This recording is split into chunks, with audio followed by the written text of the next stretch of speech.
नमस्कार दोस्तों, स्वागत है आप सभी का हमारे YouTube चैनल योद्धा IAS पर। मेरा नाम है जितेंद्र और मैं लेकर आया हूं आपके लिए आज का द हिंदू अखबार का विश्लेषण। आज दिन है मंगलवार और डेट है दिसंबर 5, 2023। तो बिना ज्यादा देरी करे शुरू करेंगे अपना आज का द हिंदू अखबार का विश्लेषण। पहली खबर जो आप फ्रंट पेज से देख सकते हैं, एक साइक्लोन आया है तमिलनाडु के अंदर जो कि अब ऊपर की तरफ बढ़ रहा है। तो आंध्र प्रदेश और उड़ीसा के अंदर भी इसकी चेतावनी जारी कर दी गई है IMD के द्वारा। अब आपको देखना है कि साइक्लोन का नाम दिया है मिशेउंग। ये साइक्लोन कल तमिलनाडु में हिट किया है। तमिलनाडु के चेन्नई शहर साथ ही साथ आसपास के जो एरिया है वहां पर इसका प्रकोप हमें देखने को मिला है और करीबन 9000 लोगों को अपनी जगह से हटाकर रिलीफ कैंपों में यहां पर भेजा गया है। करीबन 7 लोगों की मृत्यु भी इस साइक्लोन के कारण हो गई है। अब यही रेड अलर्ट जो है ये भेजा गया है आंध्र प्रदेश के लिए और साथ ही साथ उड़ीसा के लिए भी इसे भेजा गया है इस रेड अलर्ट को, क्योंकि माना जा रहा है कि ये साइक्लोन अभी थमेगा नहीं और ये ऊपर नॉर्थवर्ड चलता हुआ तमिलनाडु के बाद आंध्र प्रदेश और आंध्र प्रदेश के बाद उड़ीसा के अंदर अपना प्रकोप दिखाएगा। आगे आप खबर देख सकते हैं। अगली खबर जो हम देख सकते हैं वो है विंटर सेशन। आपको जानना है कि कल 4 दिसंबर 2023 से पार्लियामेंट का शीतकालीन सत्र शुरू हो गया है, जिसे हम इंग्लिश में कहते हैं विंटर सेशन। अब यहाँ पर जो बिल्स लंबित थे उन पर डिस्कशन होगा। तो आपको यहाँ जानना है जो सबसे इंपॉर्टेंट बिल यहाँ पर जिस पर डिस्कशन होने जा रहा है, तो वो 3 जो नए कानून हमारे भारत के अंदर हमें देखने मिलेंगे।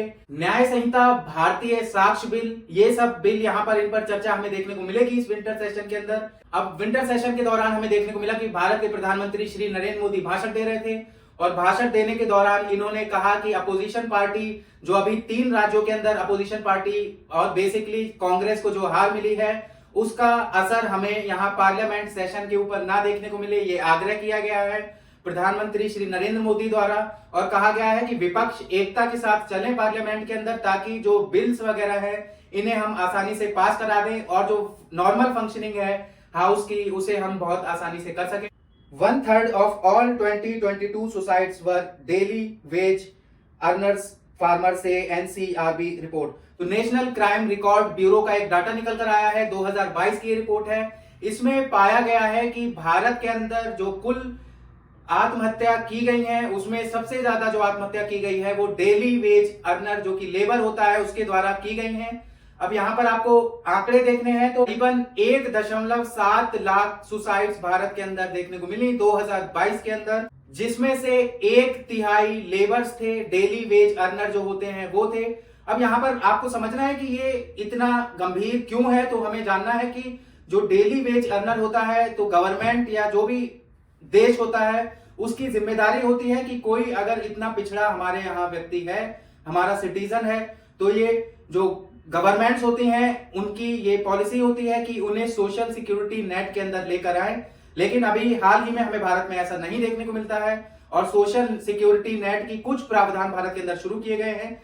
लेकिन इसके बाद अगर हम लोन लेने की बात करें तो ज्यादातर देखने को मिलता है कि जो डेली वेज अर्नर होता है वो लोन की साइकिल में इतनी बुरी तरह से जकड़ा हुआ होता है, क्योंकि आपको जानना है कि एक तो फॉर्मल लोन होता है जो कि आप बैंक वगैरह से लें या नॉन बैंकिंग फाइनेंशियल कंपनी से लें। दूसरा आपको देखने को मिलेगा कि लोन जो होता है वो इनफॉर्मल सोर्सेज से भी लोन लिया जा सकता है। तो डेली वेज अर्नर्स जो होते हैं ये ज्यादातर अपना लोन इनफॉर्मल सेक्टर के अंदर से लेते हैं, क्योंकि ये जागरूक नहीं होते हैं और इन पर ब्याज बहुत ज्यादा लगाई जाती है उस इनफॉर्मल, जैसे कोई साहूकार है उसके द्वारा। और आपको जानना है कि ऐसा नहीं हो पाता आमतौर पर, क्योंकि इन्फ्लेशन का रेट और बाकी हम अगर रेट देखें अपनी इकोनॉमी के अंदर तो ये सब हाई पर चल रहा है, जिसके बाद पैसा जो चुकाना होता है वो नहीं बच पाता। यहाँ आपको जानना है कि मूल जब चुका नहीं सकते, इतनी क्षमता नहीं होती, उसके बाद आपको उसके ऊपर इंटरेस्ट भी चुकाना है, जिसे लेकर बहुत ज्यादा गंभीर मेंटल डिस्ट्रेस देखने को मिलता है। डेली वेज वर्कर अर्नर जो होता है जिसकी फैमिली में और कोई सपोर्टिव नहीं होता, वही पूरा सपोर्ट होता है, वो इस भार को अपने ऊपर उठा नहीं पाता और अंततः वो आत्महत्या ही अपना आखिरी विकल्प समझता है। तो हमें यहाँ नेशनल क्राइम रिकॉर्ड ब्यूरो के डाटा से यही देखने को मिला है कि 2022 में 1.7 लाख कुल सुसाइड जो भारत के अंदर हुई हैं उनमें करीबन 1/3 सुसाइड डेली वेज लेबर की हुई है। आगे आप एडिटोरियल सेक्शन से देख सकते हैं a dark shadow of new Delhi credibility. तो यहाँ पर इस एडिटोरियल के अंदर बात की गई है भारत और यूएस के जो रिलेशन हाल ही के दिनों में हमें देखने को मिला कि कनाडा के साथ भारत के रिलेशन खराब हो गए और इसके बाद अब यूएस की तरफ से भी जो कनाडा के द्वारा आरोप लगाया जा रहा था, ऐसा ही कुछ आरोप हमें भारत के ऊपर लगता हुआ दिखा। अब इस बार लेकिन आरोप लगाया गया है यूनाइटेड स्टेट्स के द्वारा। यूनाइटेड स्टेट्स का कहना है कि हमारे यहाँ एक सिटीजन है पन्नू, इसकी हत्या करवाने के लिए भारत की टॉप एजेंसी के कोई डिप्लोमेट शामिल हैं और इसकी साजिश रच रहे थे। लेकिन अभी आपको जानना है कि ये बस साजिश थी, लेकिन कनाडा के अंदर केवल साजिश नहीं, वहां हत्या करवा दी गई है। निज्जर नामक खालिस्तानी एक समर्थक था उसका। अब इस पर आरोप लगाया जा रहा है भारत की सरकार के ऊपर। भारत के कोई टॉप डिप्लोमेट हैं, उन्होंने सुपारी देकर ऐसा करवाया है काम। अब यूनाइटेड स्टेट्स की तरफ से जो आरोप लगाया गया है तो वो बेबुनियाद आरोप नहीं है, ये भारत की सरकार ने भी माना है और भारत सरकार ने एक उच्च लेवल की कमेटी की गठन की है जो कि इस मुद्दे के ऊपर जांच कर सके। अब यहाँ एडिटोरियल में कहा गया है कि अगर भारत ऐसे छोटे छोटे प्रयोग करता है तो इससे न्यू दिल्ली की जो क्रेडिबिलिटी बनी हुई है पूरे विश्व के अंदर, उस पर बहुत गंभीर एक संकट हमें देखने को मिलेगा। अब यूनाइटेड स्टेट्स का कहना है कि भारत के जो टॉप डिप्लोमेट थे वो अभी भी सरकार में शामिल हैं, अभी भी वो गवर्नमेंट एजेंसियों में शामिल हैं और उनका अच्छा खासा प्रभाव हमें देखने को मिलता है भारत की डिप्लोमेसी के अंदर। अब गुजरात की यहाँ बात करें तो गुजरात की पुलिस ने निखिल गुप्ता नामक एक जो व्यक्ति था जिसे हायर किया गया था टॉप डिप्लोमेट के द्वारा, इसके सारे क्रिमिनल केसेस खत्म कर दिए। तो आप समझ सकते हैं कि यहाँ जो साख जो गांठ है वो बहुत ऊपर तक है और इसे लेकर ये एडिटोरियल में बात करते हैं कि क्या इससे न्यू दिल्ली की जो क्रेडिबिलिटी है वो खत्म हो जाएगी विश्व के अंदर या यूनाइटेड स्टेट्स के अंदर। क्योंकि आपको जानना है जो डिप्लोमेसी होती है वो भरोसे पर ही चलती है। कोई भी जो दो देश होते हैं वो एक दूसरे के ऊपर इतनी जल्दी भरोसा नहीं करते, सालों साल लगते हैं भरोसा कायम करने के लिए। और एक बार अगर भरोसा बन जाता है तो अगर ऐसे कोई कृत्य किए जाते हैं जिससे वो भरोसा टूट जाए तो जब दोबारा कोई फैसला लेना होगा तो यूनाइटेड स्टेट्स बहुत सोच समझकर कदम रखेगी भारत की मदद के लिए। खबर देख सकते हैं, अगली खबर गाजा इजराइल से रिलेटेड होने जा रही है हमारे वर्ड सेक्शन के अंदर से। तो यहाँ पर देखने को मिला है कि अभी कुछ दिन पहले इजराइल और गाजा के बीच में युद्ध विराम लगाया गया था, जिसके दौरान हमें देखने को मिला कि जो बंदी बनाए गए थे हमास के द्वारा, साथ ही साथ इजराइल के अंदर जो गाजा के बंदी थे उन्हें रिलीज किया गया, रेस्क्यू किया गया।